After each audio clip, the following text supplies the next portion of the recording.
Hey guys, how's it going? And welcome back to another episode. In today's episode, we're going to be talking about how Merida, Mexico is a world-class city.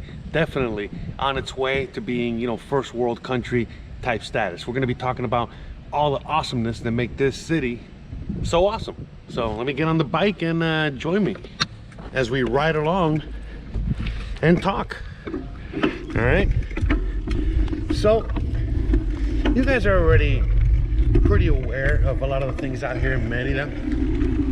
In fact, the last episode I made, might have caught a bunch of you guys off guard, but I really had to make that video for a million reasons. And if you guys don't know what video I'm talking about, it was just basically the video again previous to this. It was just talking about the fact that maybe living out here might not be right for you.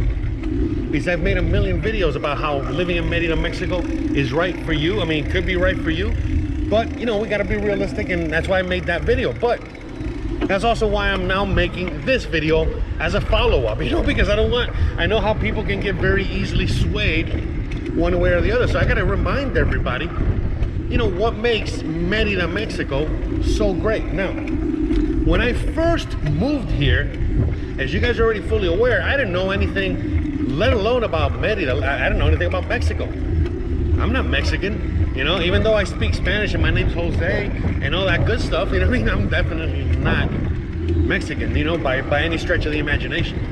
And so, with that said, it was a major culture shock and change for me as well when I came out here. And when I first came out here, I just thought that, well, a lot of the stereotypes that most of us think about Mexico, that Mexico is not first world class at all. In fact, that Mexico is like some backwards country, third world, and people are still riding around on donkeys and shit. And it's not anywhere, it's not even anywhere close to that. The reality is that, there's a lot of income inequality. There's a lot of crazy things in Mexico that make it Mexico. But again, the reality is that once you're here, or if you know Mexico, you know that Mexico is definitely high class. I mean, for crying out loud, it is a G20 country. And it is definitely heading in the right direction as it comes to, becoming a first world country. So that's just Mexico. But let's just talk about Merida in particular, and specific, because that's what this video is about. So as me and Christian are planning trips to other parts of Mexico and checking out, starting to check out other parts of Mexico, we're starting to realize that some of the things that we've taken for granted here are not available in other places. So, for example, Uber.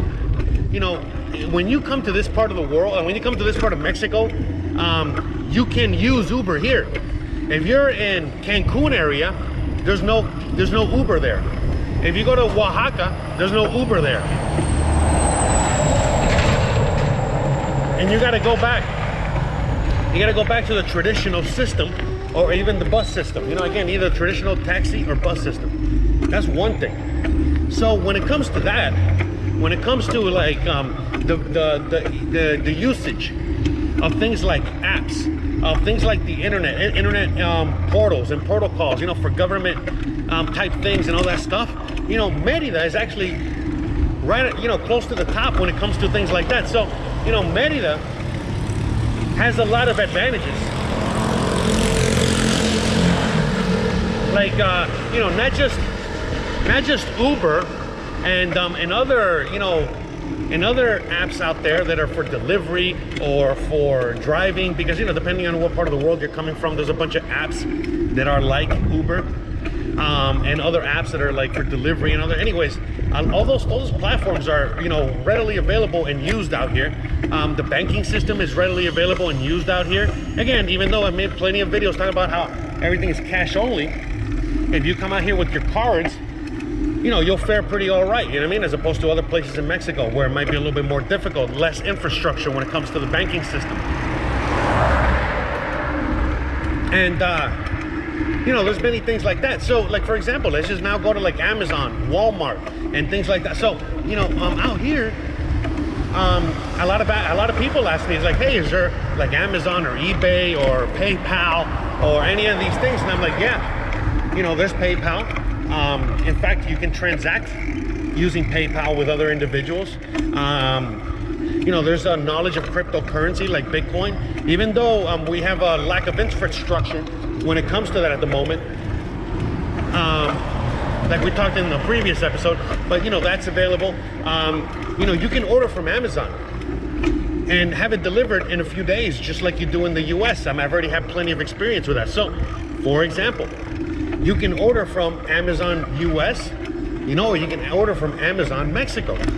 And depending on which one you're ordering from, is going to depend on, you know, the kind of things that you're going to get. There's going to be price differences and so many other things. So like, let me just give you a quick example. Let's just say that I want to buy cell phone A. Let's say a cell phone, I don't know, I'm just picking a random, a Galaxy 5, I don't know, Galaxy 20. I don't know anything about these phones or anything. Let's just say that you want to buy a Galaxy 20.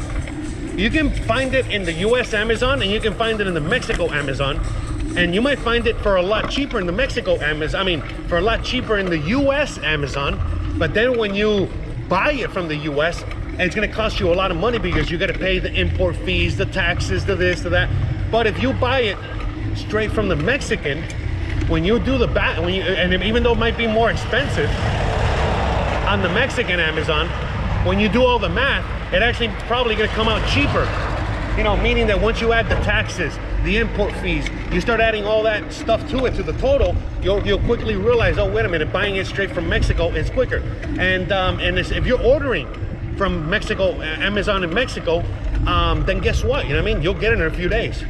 And even things that come from the US, they have a little bit of a priority for shipping and stuff. So again, a week tops, give or take. Some things a couple days, some things a week. So there's also eBay. There's also this thing called Mercado Libre.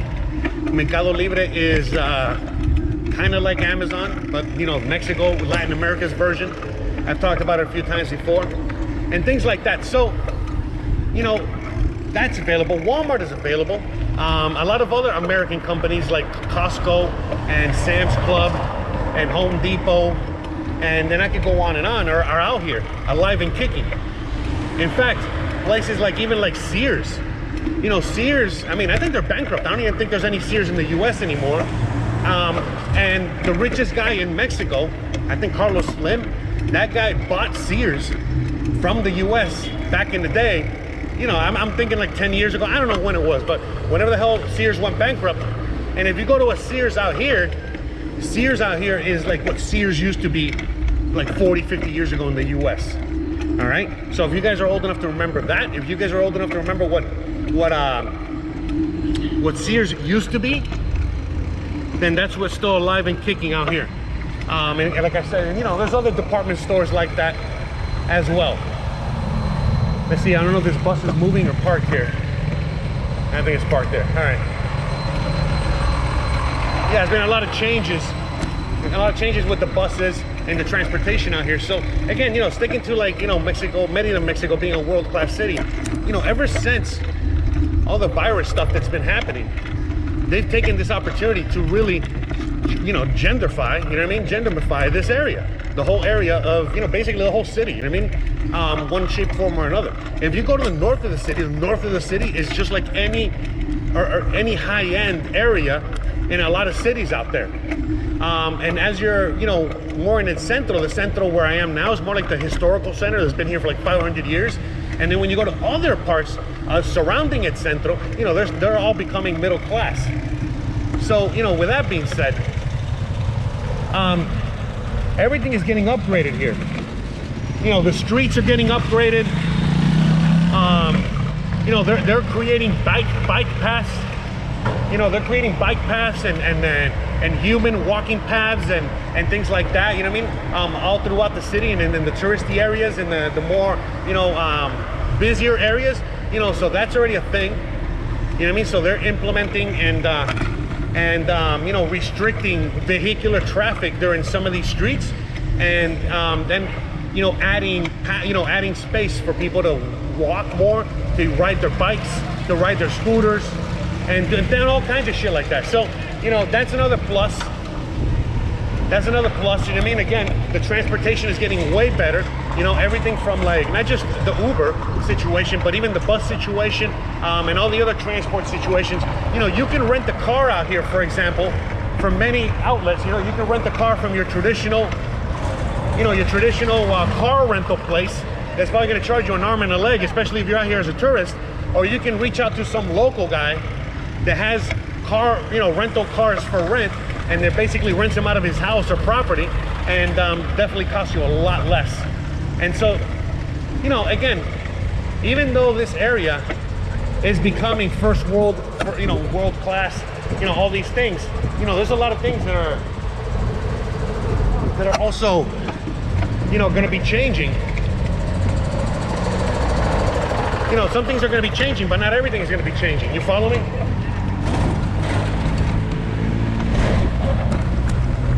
And it's going to be a slow process, but again, it's a gentrification. We can get into that later, another point in time. But yeah, guys, you know, at the end of the day, you know, the longer I've been here, the more I realize, you know, this is really a first world class city. You know, meaning that the internet here is a lot better than any internet I've ever had in the U.S. It's a lot cheaper. There's internet everywhere. Whatchamacallit, there's access to just about everything you need. When I first got here, yeah, you know, I made plenty of videos about how difficult things were and hard to find and hard to do this and blah, blah, blah. But the longer I'm here, the more I'm realizing, you know, you could do so much out here. So much more out here than you could probably do in other cities. But like I said in my last video, you know, even though Merida, Mexico has a lot of positives and a lot of amazingness, and it's still my favorite fucking city, my favorite area, you know, there is a lot of things.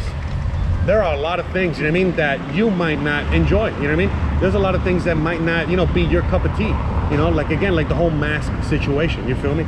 That might not be something that, you know, you're into. And so, you know, like I discussed in the other episode, you know, this city, if you're into all the protocols, the mask wearing, if you're into all that stuff and you take it really seriously, you'll love this city and this area because they're taking it super serious. But if you're, you know, you hate the mask, you hate the restrictions, you hate the, you know, the fact that you have a curfew, you hate a lot of these things, then this city might not be for you. And again, these things could change in the future, but again, as of now, I gotta mention these things because a lot of you guys might be coming out here just for tourism. And the reality is that if you gotta be, if everything is closed by 10 o'clock and you gotta be home, you know what I mean, by like 11:30, then, I mean, do you really wanna come out here? You feel me? And I could go on and on. You know, there's a lot of things like that, you know what I mean, that are very, very important, that we're gonna keep discussing as we go forward. You know, because like I said, you know, like I said, you know, there's gonna be a lot of places around Mexico that I'm gonna be showing you. Me and Christian are gonna be exploring, and we're gonna be traveling, and I'm gonna be showing you all the cool and awesomeness that is Merida, Mexico. I mean, that is Mexico, sorry.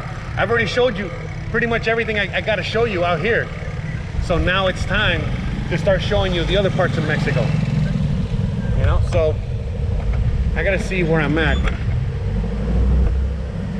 I'm not quite sure if I'm at the right address or not, but I'm close to where I gotta be. So, but yeah, guys.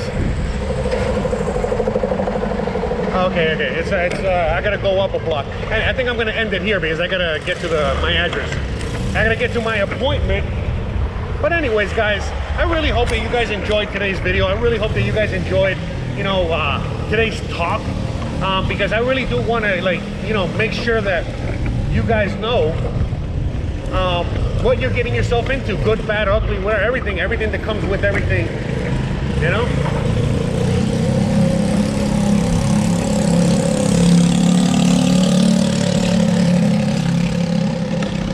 And the reality is, all right, I gotta stop here so I can just do the ending real quick, but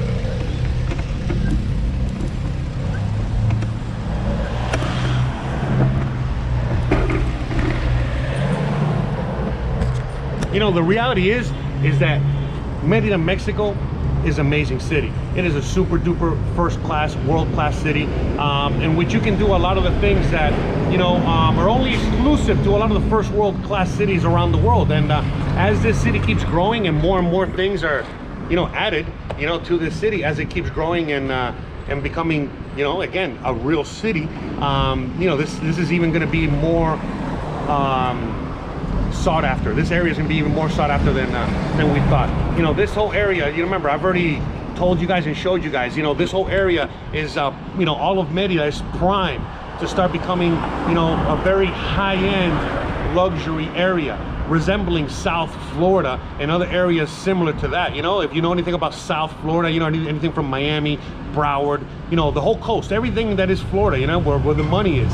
This is what we're going to start seeing out here. But you know, you can't have any of that stuff if you don't have a lot of the high-end stuff that comes with it. Like, again, if you go to the north, you're going to find all the malls, all the stores, you know, a lot of high-end stores, everything from selling, you know, BMWs and Audis, you know, to selling the most expensive watch, the most expensive jewelry, the most expensive clothes, anything and everything. And again, you know, out here, you know what I mean? Like, even with that being said, you know what I mean? You can literally live on a budget of $10,000 US or on a budget of $1,000. So, you know, there's just so many things. And in fact, I gotta end it because my appointment is, you know, I gotta go the block that way and get to it. But I just wanted to kind of like put a little bit of an ending on what I was just saying there, and kind of like a segue into next episode, in which I'm gonna be talking more about cost of living, a little bit more about that, because I made plenty of episodes on that. But, you know, I think it'd be a perfect segue to talk a little bit more in depth about cost of living and what all that really entails. So anyways, guys, I know this video didn't make it all the way past 20 minutes,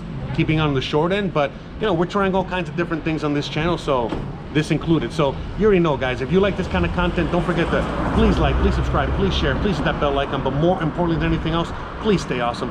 Thanks again for watching, and I'll see you guys on the next one. Bye.